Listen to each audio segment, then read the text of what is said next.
Глава Коми записал новое обращение к жителям региона, находясь в больничной палате Республиканской инфекционной больницы. Здесь Владимир Уйба проходит лечение от COVID-19. Что у нас по ковиду? По ковиду, как я и предупреждал, мы начали расти, причем расти начали интенсивно. Вы помните, на первые числа мая мы опускались уже до 30 человек, заболевших за сутки. Сегодня у нас за сутки заболело 65 человек, то есть рост более чем в 2 раза. И опять плохая пропорция, то есть мы заболеваем больше, а выздоравливаем меньше. Выздоровел на сегодняшний день всего 41 человек. Мы снова начали открывать дополнительные койки.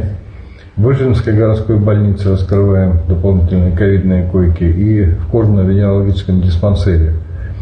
Коми республиканскую больницу пока не открываем под ковид, потому что нужно оказывать плановую медицинскую помощь остальным категориям больных. Но все будет зависеть от нас с вами. Что нужно делать в обязательном порядке? Нам нужно создать коллективный иммунитет. Я об этом постоянно говорил, и сейчас буду говорить об этом чаще и чаще, потому что другого выхода остановить вспышку в республике нет, да и в стране в целом. Мы сегодня не достигаем контрольных цифр по прививкам. Нам нужно привить для того, чтобы достичь коллективного иммунитета 60% взрослого населения от количества проживающих в республике. Это более 380 тысяч человек. Мы на 17 июня привили 111 742 человека. Это очень мало. И, конечно, такими темпами мы точно совершенно коллективный иммунитет до ближайшее время не получим.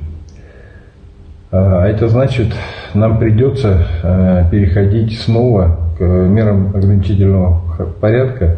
Этого делать категорически нельзя, потому что я уже это много раз объяснял, вы это знаете, за этим стоит сразу экономическая гильотина. Со слов главы Коми, нужно всерьез задуматься о том, что мы входим в новую волну заболеваемости. И она, судя по Москве и Санкт-Петербургу, более жестокая. Болезнь проходит агрессивнее, количество заболевших выше, ведь новые штаммы более контагиозные. Только строгое соблюдение мер профилактики и вакцинация помогут избежать серьезных последствий. Сейчас власти делают все для того, чтобы обеспечить специализированную медицинскую помощь и при этом не допустить перепрофилирования под ковид Коми республиканской клинической больницы.